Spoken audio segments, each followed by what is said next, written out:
오늘 은혜 받으실 하나님의 말씀은 신약성경 데살로니가 후서 1장 1절부터 12절에 기록된 말씀입니다. 신약성경 334쪽에 있습니다. 우리 1절 2절을 한 목소리로 봉독하시겠습니다. 데살로니가 후서 1장 1절 2절 같이 읽습니다. 바울과 실로아노와 디모데는 하나님 우리 아버지와 주 예수 그리스도 안에 있는 데살로니가인의 교회에 편지하노니 하나님 아버지와 주 예수 그리스도로부터 은혜와 평강이 너희에게 있을지어다. 아멘. 코로나19 바이러스 감염증 확산으로 세계 경제가 큰 타격을 입었고 영향을 받지 않은 분야를 찾기 어려울 정도입니다. 한국교회가 입은 타격도 큽니다. 예배 출석자가 줄어드니까 헌금도 줄어들고 그 영향은 선교나 사회봉사 유축 등 곳곳에 미치고 있습니다. 아직 주일학교 예배를 정상적으로 드리지 못하는 교회도 많은 것으로 알고 있습니다. 일부 개척교회는 방역 수칙을 지킬래야 지킬 수가 없어서 안 믿는 기자의 표현이니까 양해하십시오. 예배를 드려도 망하고, 왜냐하면 확진자 나오니까, 또 그렇다고 무서워서 예배를 안 드리면 헌금할 사람도 없으니까 역시 망한다, 그런 기사를 읽어봤습니다. 그나마 우리 한국교회는 나은 편입니다. 강력한 이동 제한 명령으로 아직 집합 예배를 드리지 못하는 나라가 많습니다. 그야말로 교회 안팎으로 어려움이 많은 때를 살고 있습니다. 성도로서 이 어려운 때를 어떻게 보내야 하고 어려움을 겪는 교회와 성도들을 우리가 어떻게 도울 수가 있을까? 오늘 본문 말씀을 통해서 그 지혜를 얻는 시간이 되시기를 바랍니다. 사도는 데살로니가 교회 성도들에게 편지를 쓰면서 자신뿐만 아니라 동역자들을 소개하고 있습니다. 1절 2절입니다. 바울과 실로아노와 디모데는 하나님 우리 아버지와 주 예수 그리스도 안에 있는 데살로니가인의 교회에 편지하노니 하나님 아버지와 주 예수 그리스도로부터 은혜와 평강이 너희에게 있을지어다. 데살로니가 전서의 발신자 이름이 데살로니가서 후서에도 동일하게 언급되고 있는 것은 그들이 여전히 고린도에 함께 머물고 있음을 보여주는 것입니다. 실로아노가 사도 바울의 동역자로 신라와 동일 인물이라는 것은 거의 확실합니다. 신라라는 이름은 사도행전에 등장하고 실로아노는 바울 서신에 주로 나옵니다. 누가는 예루살렘 사회에 알려진 신라라는 이름을 사용한 반면에 베드로와 바울은 이방인 지역에서 불리던 라틴식 이름 실루아노를 사용을 한 겁니다. 사도행전 16장 19절 이하에 사도 바울이 빌립보에서 복음을 증거하고 감옥에 갇히는 그 기사를 통해서 우리는 바울과 실라가 같이 등장하는 것을 기억을 하고 있습니다. 사도 일행은 고린도에 계속 머물면서 데살로니가 교회에 대한 관심의 끈을 놓지 않고 있습니다.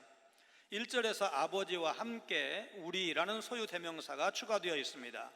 2절에서는 은혜와 평강을 주시는 분으로 하나님 아버지와 주 예수 그리스도로부터 라고 언급하고 있습니다. 이 구절은 사도 바울의 다른 서신서에서도 찾을 수 있는 그저 일상적인 보편적인 인사말로 보면 좋을 것입니다. 3절 4절은 데살로니가 교회 성도들을 향한 감사와 자랑입니다. 같이 읽습니다. 형제들아 우리가 너희를 위하여 항상 하나님께 감사할지니 이것이 당연함은 너희의 믿음이 더욱 자라고 너희가 다 각기 서로 사랑함이 풍성함이니 그러므로 너희가 견디고 있는 모든 박해와 환난 중에서 너희 인내와 믿음으로 말미암아 하나님의 여러 교회에서 우리가 친히 자랑하노라. 사도는 데살로니가 교회에 대한 두 번째 보고를 받고 감사를 표하고 있습니다. 그 이유는 첫째, 데살로니가 교회 성도들의 믿음의 성장 때문에 감사하고 있다고 합니다.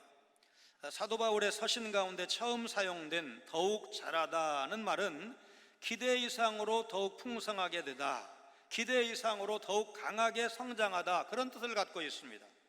데살로니가 교회 성도들의 신앙 성장이 사도 바울이 기대했던 것 이상으로 이루어지고 있다는 뜻으로, 그래서 사도는 지금 감사하고 있는 것입니다. 둘째는 성도들의 사랑이 풍성하기 때문에 감사한다는 것입니다. 특히 여기 다 각기라는 표현은 데살로니가전서 2장 11절에 너희 각 사람에게 라는 표현보다 이 데살로니가 교회 모든 구성원 한 사람 한 사람을 더 구체적으로 가리킨다고 할 것입니다. 데살로니가 교회 성도들의 사랑은 공동체 구성원 모두에게 구체적으로 실천된 사랑이어서 이 교회 설립자로서 짧은 기간 복음을 증거하고 교회를 세웠지만 이제 야반도주하다시피 피해서 나온 그 교회가 이렇게 아름답게 신앙이 성장하고 핍박 가운데서도 견뎌내고 그리고 무엇보다도 서로 사랑한다는 이 소식을 들었을 때 사도는 감사하지 않을 수 없다는 것입니다. 사도는 데살로니가 교회 성도들의 인내와 믿음을 자랑한다고 말씀을 합니다. 그들은 인내와 믿음으로 소망을 잃지 않고 모든 박해와 환난을 잘 견디고 있습니다. 이 소망은 7절에 말씀하고 있는 주님의 재림을 전제하고 있는데, 이 소망을 가진 성도가 하나님의 여러 교회 앞에 사도의 자랑이 되고 있다는 것입니다. 여기 하나님의 교회라는 표현은 구약의 여호와의 총회와 비슷하다고 보면 좋을 것입니다. 사도는 이 용어를 예수님으로 말미암아 새롭게 하나님의 백성이 된 무리에게 이 하나님의 교회라는 용어를 적용을 한 것입니다. 캘리포니아 주립대학 심리학과의 로버트 에머슨 교수는 감사가 사람에게 미치는 영향에 대해서 연구했습니다. 12살부터 80세까지 다양한 연령대 사람들을 대상으로 두 그룹을 만들어서 하나의 그룹에게는 하루에 5가지 정도 감사 제목을 일기처럼 쓰게 했습니다. 그리고 한 달이 지난 뒤에 삶의 행복도에 대한 조사를 했는데 매일 감사를 실천하고 그 5가지 정도를 일기 형식으로 쓴 사람들은 대부분 행복도가 높아졌지만 그렇지 않은 그룹은 아무런 변화가 없었습니다. 그 다음에 체크한 것이 건강이었습니다. 매일 감사를 실천한 사람들은 체중이 줄고 혈압도 안정되었고 통증이 완화되는 긍정적인 변화가 일어났지만 그렇지 않은 그룹은 아무런 변화가 없었습니다. 마지막으로 환경이 어떻게 변화되었나 체크해 봤더니 감사 일기를 쓴 사람들은 대부분 직장에서 더 좋은 성과를 거두었다고 말했고 그 중에 몇 사람은 승진하기도 했습니다. 에머슨 교수는 연구 결과를 통해서 매일 감사하는 습관은 더 나은 인생을 만드는 데 가장 투자 대비 효율이 높은 행동이다, 이런 결론을 냈습니다. 감사가 어떤 상황에서도 가장 긍정적인 결과를 가져다 준다는 사실을 보여준 것인데, 오늘 데살로니가 교회 성도들도 환난과 핍박 가운데 있기 때문에 원망하고 불평하고 말하자면 모이는 것 기피하고 이럴 수 있지만 그러지 않고 오히려 인내하면서 소망 가운데 더 열심히 보이고 사랑을 실천하고 이래서 사도로부터 칭찬받는 교회가 되었다는 사실입니다. 사도는 데살로니가 교회 성도들이 박해와 환난 중에 인내하고 믿음을 지키는 것을 잘 알고 있었고 그것을 귀하게 여기면서 하나님 앞에 감사했습니다. 그리고 다른 교회를 향해서 여러분 데살로니가 교회들 성도들 보세요. 얼마나 그 어려운 가운데서도 환난과 핍박 가운데서도 믿음을 지키고 인내하고 그러면서 성도 간에 서로 사랑하는 이 모습을 좀 보세요. 사실 우리가 아는 대로 계시록 2장에 보면 에베소 교회를 사도 요한이 말할 때 너희가 처음 사랑을 잃어버렸다 책망하는 말씀을 우리가 기억하고 있는데, 동일한 환난, 약간은 시대는 좀 다르지만 환난 가운데 있는 이 데살로니가 교회가 책망을 받지 않고 칭찬을 들었다는 것은 오늘 여러분과 저에게도 시사하는 바가 적지 않다. 오늘 우리도 어려운 가운데 사는 것은 분명하지만 우리도 하나님께서 지금 어떻게 이 어려운 때를 이기기를 원하실까? 어떤 교회를 만들어가기를 원하실까? 여기에 우리의 질문이 모아져야 됩니다. 우리의 관심이 모아져야 됩니다. 그래서 어려운 중에도 하나님께서 우리를 바라보실 때, 야, 오늘 성광교회가 바로 데살로니가 교회네. 데살로니가 교회 성도들처럼 사랑하면서 위기를 이기고, 말하자면 세상적으로 보면 좀 어려운 때지만 뭐 절망적인 소식이 많이 들리지만 그럼에도 불구하고 교인들은 좀 달라. 그렇게 칭찬받고 인정받는 교회로 세워가는 일에 여러분 모두가 동참자, 협력자가 되시기를 주님의 이름으로 축원합니다. 대부분의 사람들은 고통이나 고난을 싫어하고 부끄럽게 여깁니다. 그러나 사도는 그리스도를 위해 받는 성도의 고난은 영광스러운 것이라고 말씀을 합니다. 사도의 말처럼 믿음을 지키기 위해서 고난받는 사람은 하나님 나라에 합당한 사람이라는 것입니다. 5절 말씀은 재림과 고난의 의미에 대한 말씀입니다. 같이 읽습니다. 이는 하나님의 공의로운 심판의 표요 너희로 하여금 하나님의 나라에 합당한 자로 여김을 받게 하려 함이니 그 나라를 위하여 너희가 또한 고난을 받느니라. 그리스도로 인한 박해와 환난은 주님의 재림 때 있을 하나님의 공의로운 심판의 표라는 것입니다. 신약성경에서 이 데살로니가 후서 1장 5절에만 사용된 이 표라는 단어는 박해와 환난이 그리스도께 속해 있다는 사실을 확실하게 나타내 주는 것이다. 예수 잘 믿으니까, 예수님을 바라보니까 박해와 환난을 피해가는 것이 아니고 믿는 사람은 박해와 환난이 있다는 사실을 분명하게 말씀하고 있습니다. 그러므로 고난은 하나님 나라를 위해서 받는 것이고 주님의 재림은 그런 의미에서 고통에서 위로로 가는 전환점이다. 그렇게 표현할 수가 있을 것입니다. 그래서 고난받는 것을 부끄러워하지 말고 도리어 하나님께 영광을 돌리라는 권면은 사도 바울의 서신뿐만 아니라 베드로 사도의 서신에서도 비슷한 말씀을 찾을 수가 있습니다. 베드로전서 4장 16절 말씀입니다. 같이 읽겠습니다. 만일 그리스도인으로 고난을 받으면 부끄러워하지 말고 도리어 그 이름으로 하나님께 영광을 돌리라. 6절로 8절은 하나님의 공의에 대한 말씀입니다. 같이 읽겠습니다. 너희로 환난을 받게 하는 자들에게는 환난으로 갚으시고 환난을 받는 너희에게는 우리와 함께 안식으로 갚으시는 것이 하나님의 공이시니 주 예수께서 자기의 능력의 천사들과 함께 하늘로부터 불꽃 가운데 나타나실 때에 하나님을 모르는 자들과 우리 주 예수의 복음에 복종하지 않는 자들에게 형벌을 내리시리니. 이제 우리 한글 번역에는 생략이 되어 있지만 사도 바울은 여기서 참으로라는 말로 시작을 하면서 하나님의 공의의 결과가 어떠한지를 말씀을 하십니다. 하나님은 인치신 성도의 고통을 기억하시고 신원하십니다. 환난은 압박하고 탄압하거나 절망적인 상황으로 몰아가는 것인데 종국의 공의로운 하나님께서 환난을 주는 자들에게 환난으로 갚으실 것이라는 말씀입니다. 구약 성경에서 원수에게 보응하시는 여호와의 목소리는 하나님의 백성에게 유일한 희망이었습니다. 자율적 인권을 하나님처럼 떠받드는 인본주의적 교만이 세상을 주도하고 있는 시대에 우리가 살고 있습니다. 그러나 심판하시는 하나님은 자신의 백성들을 괴롭힌 사람들을 그에 상응하는 형벌로 갚으시는 재판장으로 성경이 묘사하고 있습니다. 사실 가장 터무니없는 불의는 실제로는 가정과 교회, 학교 같은 공동체를 해롭게 하는 건데 그걸 그럴싸하게 포장해서 그가 불쌍하게 보이도록 초점을 맞춤으로써 결국 그를 심판할 수 없도록 만드는 왜곡된 휴머니즘이라 할 것입니다. 인간을 멸망시키는 악마를 방관하는 것은 사랑이 아니라 그것은 불의에 동참하는 것입니다. 하나님이 진정한 사랑이시기 위해서는 억울한 사람을 의도적으로 괴롭힌 구제불능의 악인에게 공의의 심판을 행하셔야 합니다. 공의는 그런 의미에서 진정한 사랑의 또 다른 측면이다, 그렇게 말할 수 있을 것입니다. 하나님의 공의는 치우침이 없습니다. 하나님의 공의는 환난을 받은 성도에게 안식으로 갚으십니다.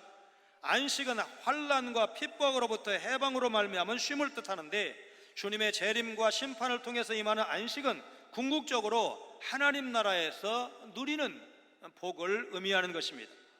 복음은 양면성을 갖고 있습니다. 복음은 믿고 순응하는 사람에게는 말뜻 그대로 좋은 소식이 됩니다. 그러나 복음에 순종하지 않는 사람에게는 마지막 날 영원한 형벌이 기다리고 있다는 절망적인 소식입니다. 복음은 구원의 소식이지만 복음을 거부하는 사람에게는 심판의 형벌이 영원히 머물 수밖에 없다는 경고의 메시지이기도 합니다. 성경은 모든 사람은 다 죄인이라고 말씀을 합니다. 그리고 죄의 삭은 사망이고 심판의 형벌은 정의를 부르짖는 인간의 입장에서 보아도 당연한 것입니다. 그런데 복음은 예수 그리스도의 십자가 공로로 심판의 형벌을 면제받을 수 있다는 좋은 소식입니다. 그러나 예수 그리스도의 복음을 믿지 않고 거절하면 심판의 형벌을 받겠다는 뜻이나 다름이 없습니다. 복음에는 심판의 경고도 포함되어 있다는 사실을 우리가 기억해야 됩니다. 우리 신앙의 선배들이 예수 천당 불신 지옥, 여러분 기독교 복음을 가장 확실하게 요약한 구호입니다. 예수 믿으면 구원받아 천국에 가고 예수 믿지 않으면 영원한 지옥 형벌이 있다는 것입니다. 7절에 나타나신다는 표현은 구약에서 하나님의 임재를 암시하는데 사도 바울은 이를 예수님의 재림에 사용을 했습니다. 이런 의미에서 사도 바울은 계시라는 말과 재림이라는 말을 동일한 맥락에서 사용하고 있습니다. 불꽃 가운데 나타나신다는 표현은 출애굽기 3장에서 모세가 처음 여호와 하나님의 부르심을 받는 광경을 묘사할 때를 비롯해서 출애굽기 19장 18절에 시내산의 연기가 자욱하니 여호와께서 불 가운데서 거기 강림하심이라, 하나님의 나타나심을 묘사할 때 이 불꽃 가운데 나타나는 것으로 성경이 묘사하고 있습니다. 이사야서 66장 15절 16절 말씀을 보니까 보라 여호와께서 불에 둘러싸여 강림하시리니 그의 수레들은 회오리바람 같으리로다. 그가 혁혁한 유세로 노여움을 나타내시며 맹렬한 화염으로 책망하실 것이라. 여호와께서 불과 칼로 모든 혈육에게 심판을 베푸신즉 여호와께 죽임 당할 자가 많으리니, 말씀한 바와 같이 하나님의 나타나심이 심판을 동반하기 때문에 그렇습니다. 예수님께서도 누가복음 12장 49절에 내가 불을 땅에 던지러 왔노니 이 불이 이미 붙었으면 내가 무엇을 원하리요? 이 불을 심판과 연결시켜서 말씀하신 것을 우리가 읽을 수가 있습니다. 사도는 9절에서 하나님의 공의로운 심판으로 주어질 형벌에 대해서 구체적으로 설명을 하십니다. 9절 같이 읽습니다. 이런 자들은 주의 얼굴과 그의 힘의 영광을 떠나 영원한 멸망의 형벌을 받으리로다. 주님의 얼굴은 주님의 임재를 뜻하는데 하나님의 임재가 떠나는 것이 곧 형벌이라는 사실을 경고하는 말씀입니다. 하나님의 임재를 나타내는 얼굴은 영광이라는 말로, 주는 힘이라는 말로 표현되었습니다. 최후 심판의 때 불신자가 받는 형벌은 마태복음 25장 41절에 보니까 같이 읽겠습니다. 또 왼편에 있는 자들에게 이르시되 저주를 받은 자들아 나를 떠나 마귀와 그 사자들을 위하여 예비된 영원한 불에 들어가라. 예수님께서 하신 말씀에서 알 수 있는 바와 같이 이 최후 심판이 뭐냐, 최후 심판 때 믿지 않는 사람이 받는 형벌이 뭐냐, 그들이 주님의 임대로부터 완전히 분리되는 것입니다. 부자와 나사로 비유에서 천국에 있는 아브라함을 향해서 아버지 아브라함이여 이렇게 부르면서 부자가 그 손가락 끝에 물을 찍어 내 혀를 서늘하게 하소서. 내가 이 불꽃 가운데서 괴로워하나이다. 여러분, 손가락 끝에 물을 찍으면 얼마나 많이 찍을 수가 있겠어요? 너무너무 고통스러우니까 그래도 혀를 좀 서늘하게 해달라고 아버지 아브라함이라고 이렇게 부르면서 요청을 했는데 그 대답이 어떻게 됩니까? 누가복음 16장 26절 같이 읽습니다. 너희와 우리 사이에 큰 구렁텅이가 놓여 있어 여기서 너희에게 건너가고자 하되 갈 수 없고 거기에서 우리에게 건너올 수도 없게 하였느니라.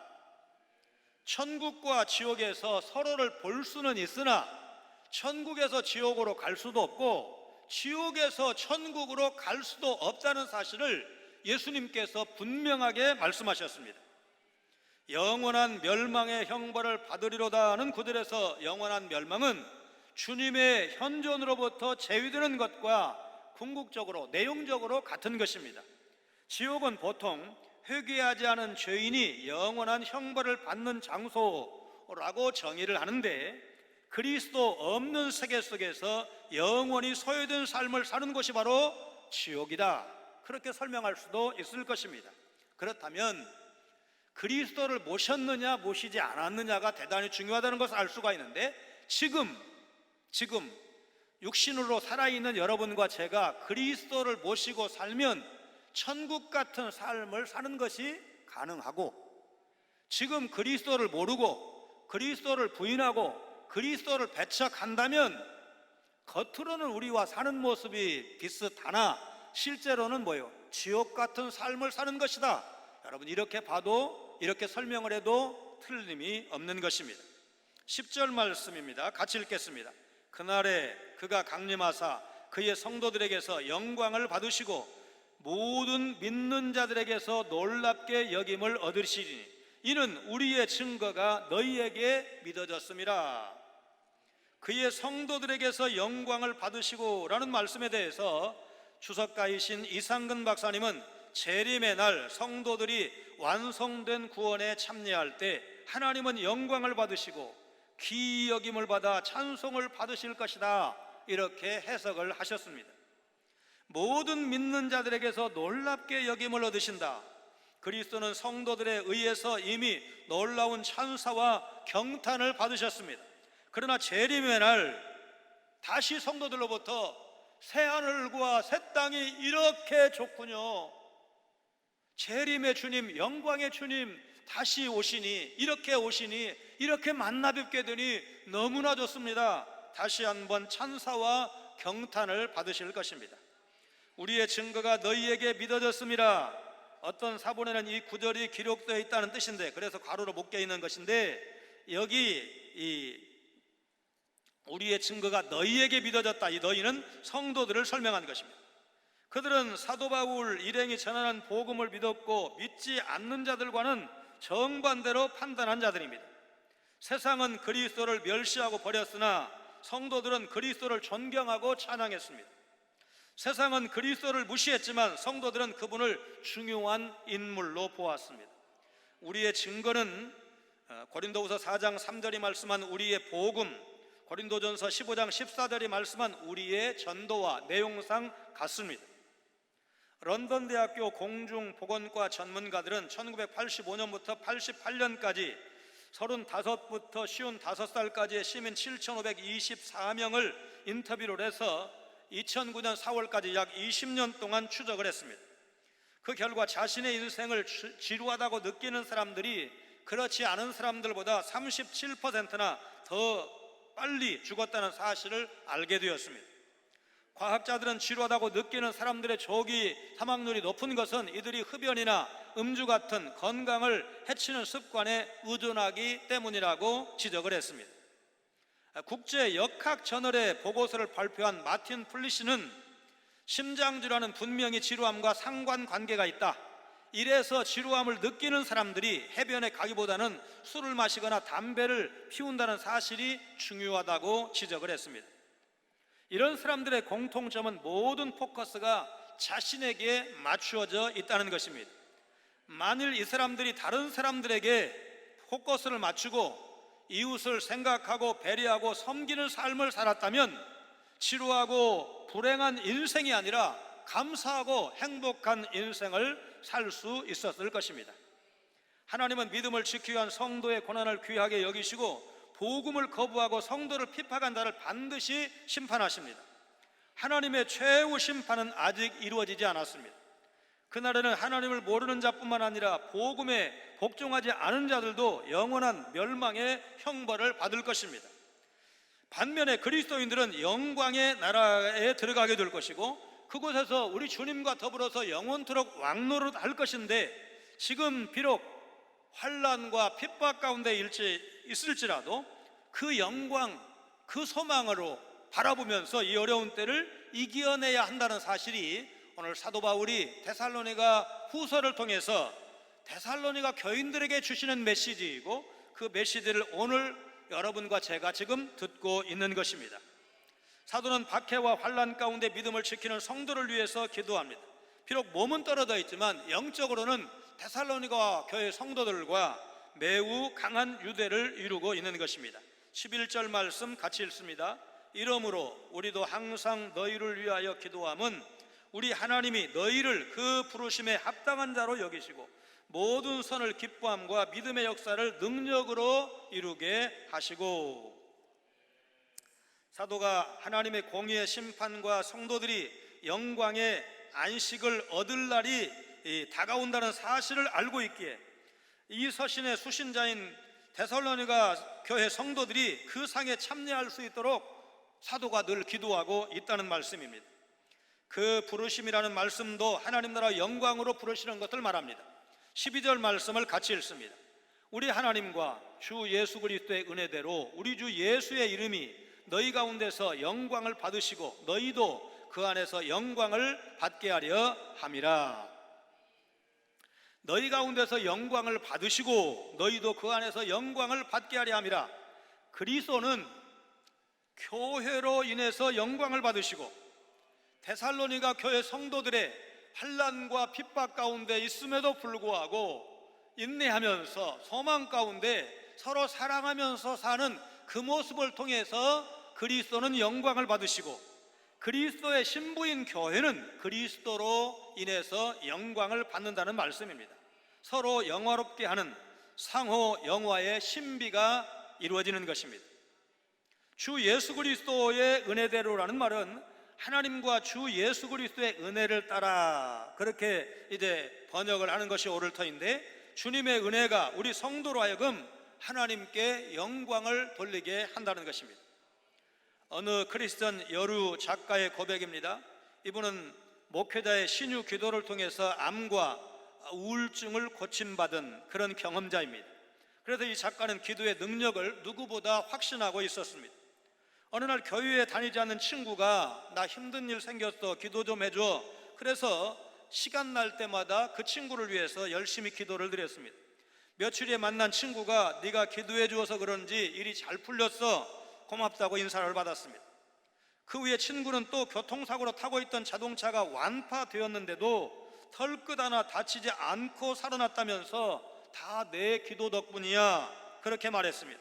그러면서 하는 말이, 나는 교회는 다니지 않지만 네가 하는 기도의 능력은 믿어. 여러분, 교회를 다니면서도 기도의 능력을 잘 못 믿기 때문에 기도하지 않는 사람들도 있다고 봐야 되는데, 교회에 다니지 않는 사람이 기도의 능력은 믿는다는 이 말. 그래서 이 작가가 교회 다니는 나보다, 신유의 기도를 통해서 질병으로부터 고침을 받은 나보다 오히려 기도응답은 더 잘 믿고 있다, 이렇게 고백한 것입니다. 어려움 당한 주변 사람들을 위해서 우리가 할 일 중에 하나가, 여러분, 헌금해서 돕는 것도 도와야 되지만 그를 위해서 기도하는 것입니다. 우리의 한결같은 기도가 그들에게 영적인 힘을 불어 넣을 것입니다. 지금 어려움 가운데, 그래서 내가 기도해 줘야 될 사람이 누구인가를 생각해 보셔야 합니다. 지속적으로 또 진심으로 기도하면 하나님께서 그를 도와주실 것입니다. 하나님의 부르심에 합당한 성도들은 모든 선을 기뻐하면서 믿음의 역사를 능력으로 이루어 갈 것입니다. 오늘 하루도 하나님의 부르심에 합당하게 살아감으로 하나님의 기쁨이 되시기를 바랍니다. 교회사에서 배울 수 있는 중요한 교훈 하나는, 교회 공동체가 어려움을 겪지 않았던 때는 없었다는 것입니다. 그래서 교회가 어려움을 겪는 것 자체가 위기다, 그렇게 말하지 않고 오히려 진짜 위기는 그 어려움을 뚫고 나갈 방향과 힘을 잃고 성도들이 서로 협력하지 않고 관심조차 두지 않는다면 그것이 진짜 위기라는 것입니다. 재림전 환난을 말씀하신 본문의 경고를 마음에 담고 코로나19 어려운 때를 살고 있는 여러분과 제가 오늘 어떻게 삶으로 하나님께서 오늘 우리 시대에 여러분과 저를 통해서 우리 교회 모든 성도들이 이 위기를 이겨가는 것을 기대하실까? 여러분, 수입은 좀 줄어들지 몰라도 우리가 서로 따뜻하게 사랑하고 또 정말 어려운 사람들을 품고 기도하고 위로함으로 인해서 그래도 교회는 참 좋은 곳이야. 교회 가면 소망이 있어. 교회 가면 위로가 있어. 여러분, 이렇게 느낀다면 이 어려운 코로나19 시대도 넉넉하게 이길 줄로 믿습니다. 그런 교회를, 그런 성도의 모습을 하나님께서 오늘 여러분과 저에게 기대하신다고 믿습니다. 오늘 데살로니가 후서 1장에 기록된 이 하나님의 말씀을 통해서 하나님, 오늘 우리도 사도로부터 칭찬을 받는 데살로니가 교회처럼 하나님께 칭찬받는 교회로 나아갈 수 있도록 어려워도 힘들어도 소망 가운데 살게 하시고, 주님의 재림 이전에는 언제든지 교회와 성도는 환난과 핍박을 당한다는 사실을 잊지 않으면서, 그래서 하나님 앞에 기도하고, 그래서 우리가 서로 위로하고 격려하면서 이 어려운 때를 이겨낼 수 있도록 하나님 저희들에게 은혜를 내려 주옵소서. 그렇게 기도하시고 이길 수 있는 여러분 모두가 되시기를 주님의 이름으로 축원합니다. 거룩하신 하나님, 예수님 재림 전에 환난이 있다는 사실을 기억하며 오늘 어려운 때를 살아가고 있지만 그럼에도 소망 가운데 살아가는 우리 성도들 되게 하여 주옵소서. 복음의 동역자 되어 서로 돕고 격려하는 신실한 일꾼들 되게 하여 주옵소서. 고난 뒤에 올 영광을 바라보는 믿음의 사람들 되게 하여 주옵소서. 데살로니가 교회 성도를 향한 사도와 동역자들의 사랑과 칭찬을 보면서 오늘 어려운 때를 살고 있는 우리 교회 성도들 간에도 이런 관심과 사랑, 돌봄과 격려가 필요한 줄로 믿습니다. 이 땅에서 사는 동안 예수님의 재림을 준비하는 자세로 살아가게 하시고, 설령 재림 전 죽음을 통해 이 땅을 떠나는 일이 있어도 그리스도의 신부로서의 성결함을 잃지 않는 거룩한 삶을 살아가는 우리 성광의 모든 성도들 되게 하여 주옵소서. 예수님 거룩하신 이름으로 간절히 기도하옵나이다. 아멘.